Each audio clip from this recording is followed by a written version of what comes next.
रसिक मित्र हो, नमस्कार. मी अमित कुमार शेलार आपणासमोर सिद्धहस्त लेखक माननीय श्री जयवंत शंकर भिसे यांच्या जातपीळ या कादंबरीचा भाग 5वा आपणासमोर अभिवाचन करीत आहे. तर आज आपण पहिल्यांदाच माझ्या चॅनलवरती आला असाल तर माझा चॅनल जरूर सबस्क्राईब करा, आपल्या मित्रपरिवारात शेअर करा आणि आनंद घ्या. मराठी कादंबरी जातपीळ. गुरांच्या गोठ्यालगत त्याची राहण्याची व्यवस्था केली. बाजलं बिस्तारा दिला. पाण्यासाठी हांडा माठ दिला. तांब्या ठेवला. जेवणाचं ताट तिथंच जाऊ लागलं. विसाचा तांब्या तसाच देवाऱ्यावर होता. दोघींचा जीव घेणारी काळ रात्र हरली होती. देवारातल्या देवानं दिवाबत्तीची काळजी होती. मरगळलेला वाडा सजीव झाला. अंगण सारवली. खचून गेलेल्या माई तरतरीत झाल्या. मालनच्या वागण्या बोलण्यात आता भय नव्हते. रानामाळातल्या कामांना गती आली. खपाटीला पोटं गेलेली गुरं मनासोबत चरून रवंत करत होती. भीतीची सावली आता कुठंच दिसत नव्हती. त्याच्या येण्यानं वाड्याची सगळी कायाच पालटली होती. आता संभाचं घोडं देगावात चौखर उधळत होतं. शेखराय आलेली कौलं थरथरत होती. रस्त्यात झोपलेली कुत्री धूम पळत होती. बघणाऱ्याला त्याच्या मर्दानीपणाचा हेवा वाटत होता. तर बाळू पाटलाच्या आळीचा जळफळाट होत होता. भीतीनं काळवंडलेली मालनचं देखणं रूप पुन्हा उजाळलं. सासू सुना आता पोटभर जेवत होत्या. बिनघोरी झोपत होत्या. कुठं वाजलं पडलं तर आता दचकत नव्हत्या.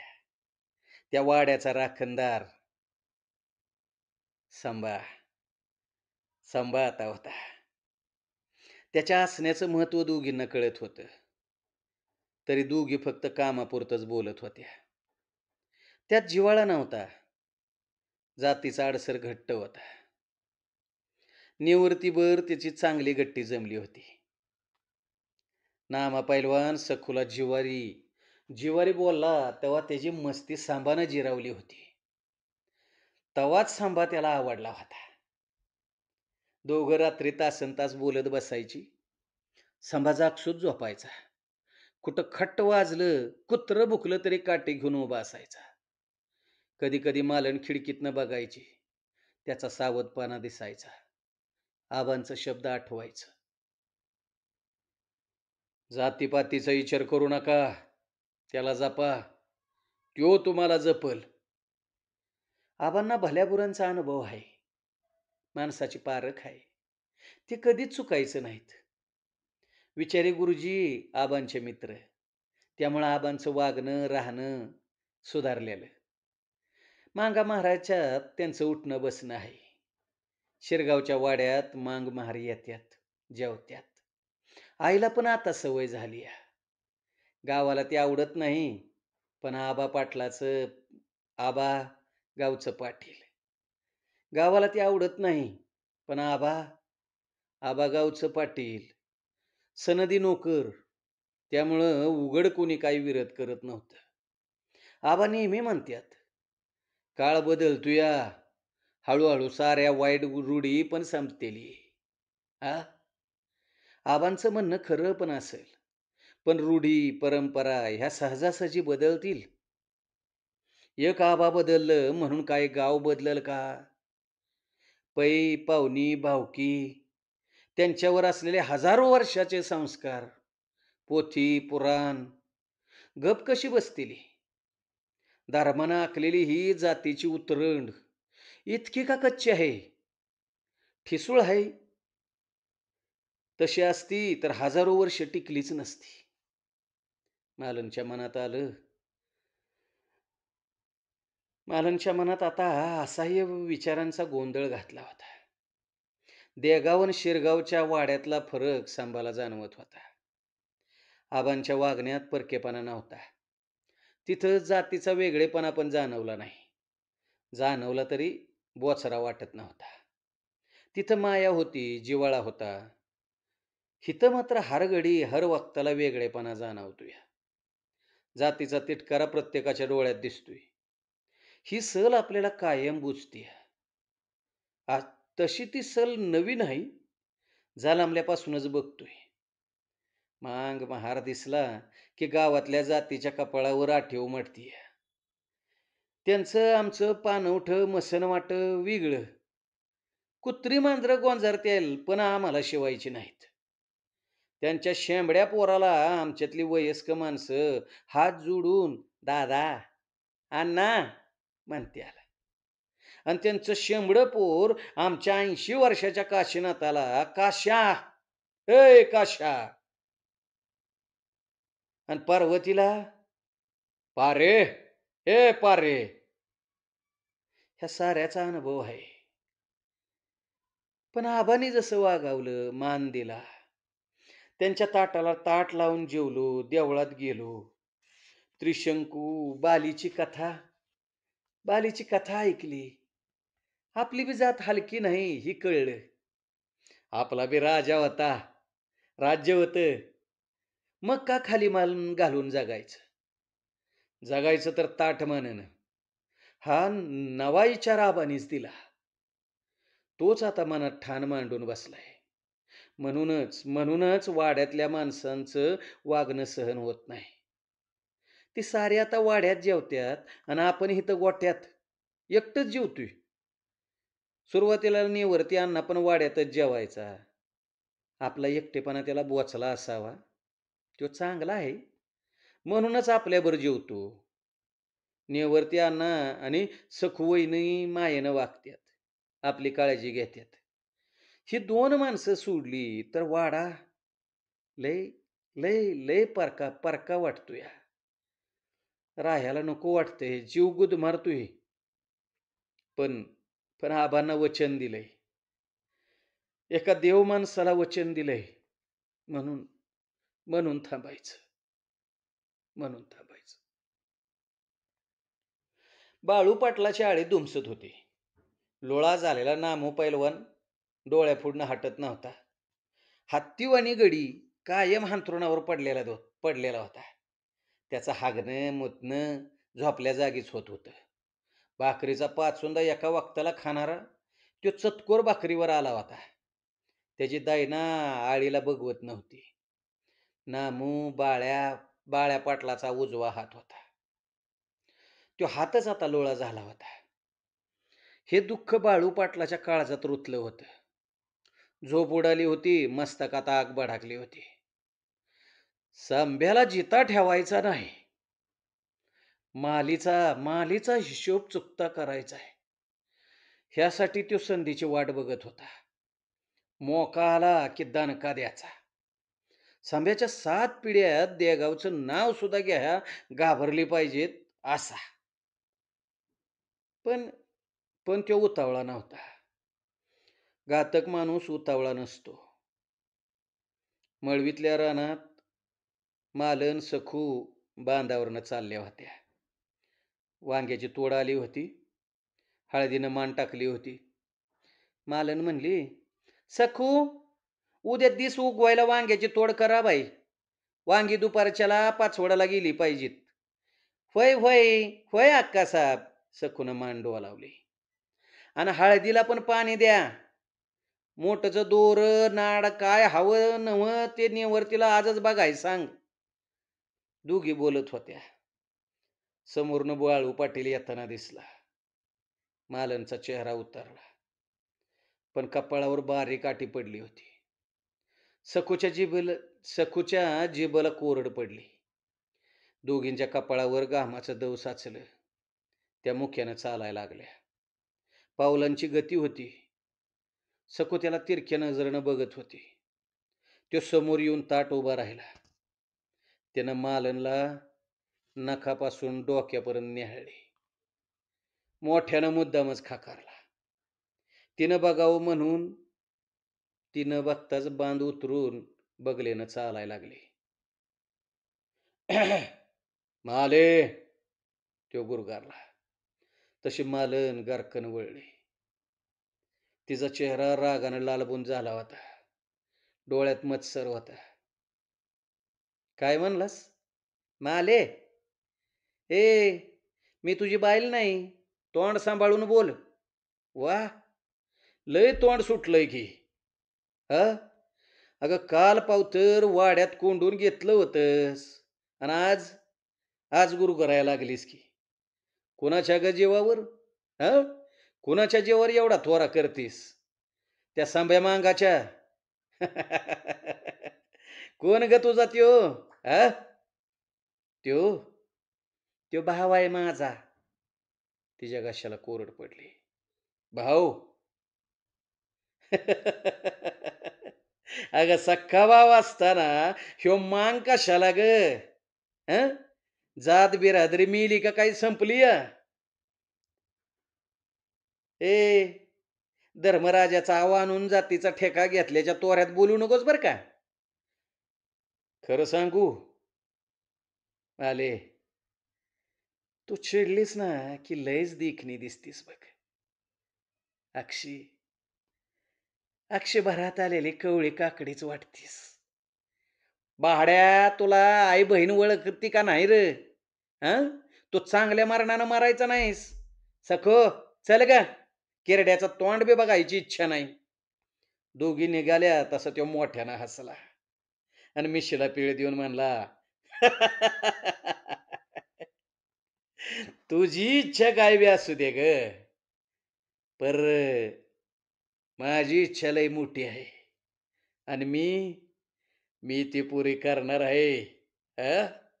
तू किती बी पारा ठेव. हो, किती बी पारा ठेव. ह्या बाळू पाटलापासनं तुझी तुझी सुटका नाही बरं का. लक्षात ठेव. हा.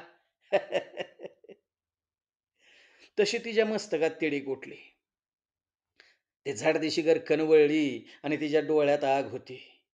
थू, तिची खाऊन त्याच्या तोंडावर थुकली. भाड्या, मरणपत करीन, पण अंगालाच काय केसाला सुद्धा हात लागू द्यायची नाही. ते चवताळून वराडली. तिचा त्यो अवतार बघून त्या आवाक झाला. काय म्हणावं काय बोलावं त्याला सुचनच झालं. तो पुतळ्यासारखा नुसता उभा होता. सखून तिला वडत नेलं. कुत्र्याच्या कुत्र्याच्या मौतीनं मरल पहाड्या. चल. पण ती पुरती घाबरली होती. दोघी वाड्याकडे निघाल्या. पावलं थरथरत होती. छातीत ठोकं वाढलं होतं. रात्र बरीच सरली होती. तरी मालनला डोळा लागत नव्हता. झोप पार उडाली होती. बाळ्या पाटलाचा शब्द कानात सारखं ओरडत होतं. त्याची नजर काळजाला टोचत होती. त्याचं बोचरं शब्द काळजात कुऱ्हाड कुऱ्हाड रुतावी तसं पुन्हा पुन्हा सलत होतं. सक्का भाऊ असताना सांभा मांग कशाला? हा, अगं कोण ग तुझा? हा, कोण तुझा त्यो? लय इच्छा इच्छा लय मोठी आहे. पुरी करणार आहे. हो, पुरी करणार. तुझी तुझी सुटका नाही बर का माले. तुझी सुटका नाही. पुन्हा पुन्हा ते विखारी शब्द आठवत होते. जीवाची उलघाल झाली.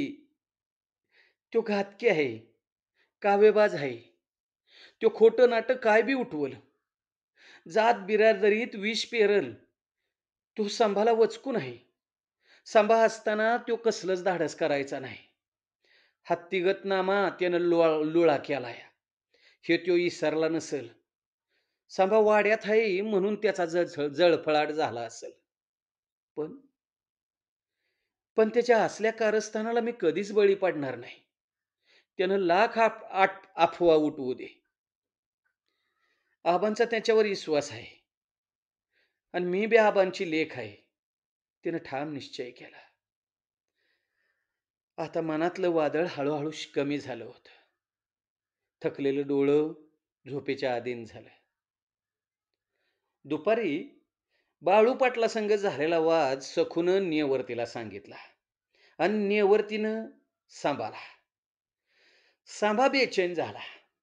डोक्यात विचाराचं थैमान घातलं होतं. मालन अक्काला आपली जात आवडत नाही. माईना जातीचा तिटकारा वाटतोय. विलासन त्याच्या बायकोला पण आपली जातच चलती. बाळू पाटील पण त्याच जातीतला आहे. ही ही सगळी माणसं एकाच माळ्यातली. आपण तेवढं परकं आहे. ही मोठी कुळं, त्यांचं हेवदावं, त्यांचं वैर, त्यांची दुश्मनी, त्यांचं गाव, त्यांची भावकी. मग आपणच का त्यांच्यात पडावं? कशासाठी? कशासाठी त्यांच्या भांडणात? त्यांच्यातला कुणीतरी मारल, त्यांच्यातलाच कुणीतरी मरल. त्यांचं ते बघतील की. त्यांची जात वेगळी, आपली जात वेगळी. आपल्या जातीचा तिटकारा करणाऱ्यांसाठी आपण आपण का लढावं? जीव का धोक्यात घालावा? पण पण आपण आबांना वचन दिलंय. हे गाव, इथली माणसं, हा वाडा आवडत नसताना आपण इथं राहिलोय. नाईलाज म्हणून इथं आपलं कुणीच नाही. नेवरती अण्णा आणि सखू वहिनी नसती तर ह्या वाड्यात आपला जीव गोदबारला असता. सारखं वाटतंय ह्या वाड्यातनं सुटका व्हावी.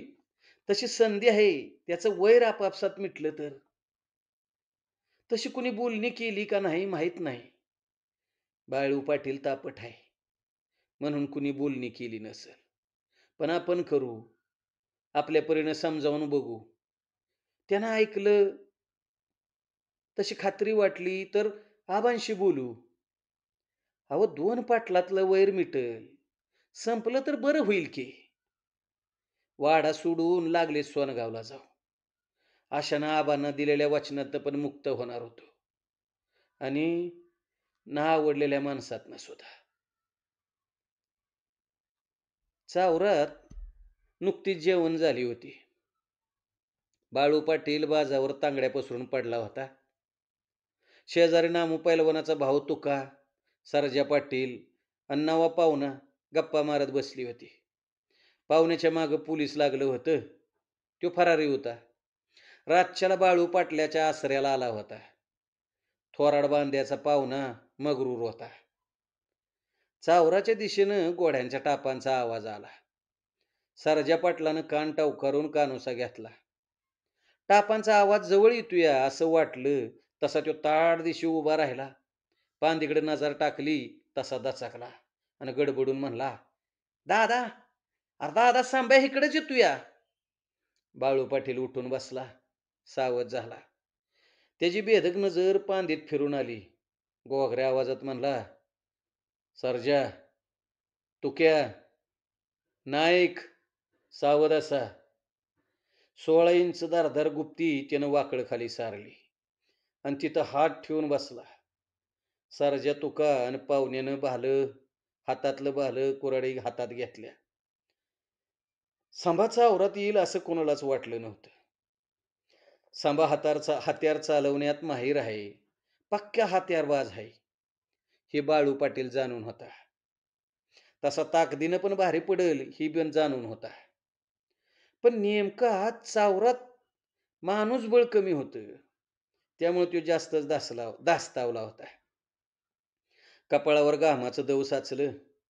आता आल्या प्रसंगाला तोंड देणं भाग होतं. 30-40 पावलावर घोडं थांबलं. संभा उतारला. त्याचा हात रिकामच होतं. हातात कसलंच हत्यार नव्हतं. दमदार पावलं टाकत तो पुढं आला. सरजा पाटील, तुका नवा पाहुणा हत्यार घेऊन त्याच्या रोखानं सरकले. तसा संभा गराजला, पाटील, तुमची माणसं आवरा. सरजा, तुक्या, हातानं थांबवत बाळू पाटलानं आवाज दिला.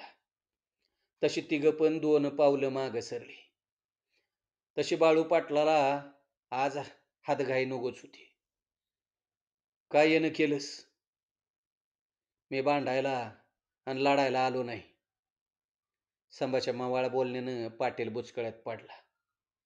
क्षणभरच मग धूर्तपणे हसून म्हणला, अरे मग उभा का? ये की बस. अरे बस. आणि सरजाला वळून म्हणला, ए सरजा, पाणी आण. अरे पाणी आण. सरजानं तांब्या आणला. संभा पुढे धरला. संभानं घाटाघाटा पाणी पिऊन सगळा तांब्या रिकामा केला. तसा बाळू पाटील सैल बसला. त्यो अंगावर येणार नाही ह्याची खात्री वाटली. संभा बाजूवर थोडं अंतर ठेवून बसला. "बोल, संभा, बोल. काय येणं केलंस?" "पाटील, तुमच्या माझ्यात कसलं वैर नाही, भांडण नाही. तुम्ही मोठ्या कुळातली पाटील घराणं तुमचं. मी मांगाचा, अडाणी माणूस. मला तुमच्या इतकी समज नसेल, पण मला जे पटतंय, जे वाटतंय ती बोलाय आलोय बघा." सर्जा, तुक्या, पाहुणा शांत ऐकत होती. बाळू पाटील त्याच्या मनाचा ठाव घेत होता. "सांबा, तू बिनगोर बोल रे. हे बघ, कसला आळपाडदा ठेवू नकोस. तू म्हणलास मांगाच आहेस, अडाणी आहेस. पण सांबा, मी मनापासून सांगतो, हे सारं असून बी तुझ्यासारखा सारा इलाक्यात हत्यार चालवणारा कोणी नाही. हा, काय म्हणतोय?" सांबा मनापासून हसला. खुद्द बाळू पाटलाच्या तोंडचं शब्द ऐकून सर्जा, तुकान, पाहुणं थोडं हाबाकली. त्याला निरखायला लागली. मनात आलं म्हणून दादानं चाल करून दिली नसावी. मनात आलं म्हणूनच दादानं चाल करून दिली नसावी. म्हणजे सांबा नक्कीच मोठा हत्यारबाज असावा. पाटील, पाटील, मला चुळून गुळून बोला येत नाही. मी बुद्ध्याचं बोलू का? अरे बोल की. हे बघा, गावातलं वैर दुश्मनी आता थांबवा. म्हणजे? पाटलानं सावधपणे विचारलं. कपाळावर आठी पडली होती. हे बघा पाटील, माय मालन अक्काला सुखानं जगू द्या. त्यांचा राग दुस्वास सोडा. का र सांबा, का? पाटलानं अंदाज घेत विचारलं. अव, न्हाव्याचा उकरडा किती बी उकरला तरी कॅसच निघायचं. तसंच वैराचं आहे. वैरानं वैर वाढतं, पिढ्यानपिढ्या बरबाद होत्यात. त्यात जय नाही, सुख नाही. पाटील, ह्या वैरापायी माझ्या आजोळची, सरताळ्याची आमची वस्ती रसातळाला गेली या. माणसात माणूस नाही. कित्येक खून, कित्येक घरं परागंदा झाल्यात. अहो, कुठंच मायाचा वालावा नाही. नात्या गोत्याची ओळख नाही. जवळचा लांबचा हरेक हरेक दुश्मन. अव, जावळी खोऱ्यातला तो मोठा मांगवाडा. पर सगळा सगळा इस्कोट झाला बघा. लांब लांब परागंदा झाल्यात. अहो, रक्ताचं नातं तुटलं या. म्हणून म्हणतोय पाटील, आपल्याच पांढरीत आपल्याच रक्ताशी वैर कशाला पाहिजे. माझी विनंती आहे तुम्हासनी, दोन वाड्यातलं वैर आता थांबवा. त्यातच गावाला सुख आहे. सांबानं हात जोडलं. तो मनापासनं आणि कळकळीनं बोलला. वैर, दुश्मनी, खून, रक्तपात नसावा. खरंच की नसावा. माणसानं कष्ट करावं आणि सुखात जागावं, असंच त्याला मनापासून वाटत होतं. पाटील विचारात पडला. संभा असा का बोलतोय? तो धाडशी आहे. हत्यार चालवण्यात माहीर आहे. तो बिहून वैर संपवण्याची भाषा नक्कीच करत नसेल. ह्या चावरात बाळू पाटलाच्या गुहेत शिरायला वाघाचंच काळीच पाहिजे. आणि ते सांबाकडे नक्कीच आहे. काल परवा मालीला अडवलं, वादावादी झाली. म्हणून तो जाब विचारायला आला असेल, असंच मला पहिल्यांदा वाटलं. पण ह्यो तर सगळी मिटवामिटवीची भाषा करतोय. ह्या माग माली किंवा आबा पाटलाची कसली तर चाल नसेल. नक्की काय असेल? पण ह्याच्या बोलण्यात तसं काही वाटत नाही. सांबा, तू माझ्या भावाला कायमचा लोळा केलास. मग मी मी कसा वैर विसरू? नामू पैलवानाचा भाऊ तुक्या चिडून बोलला. नामू पैलवान मला ओळखत नव्हता.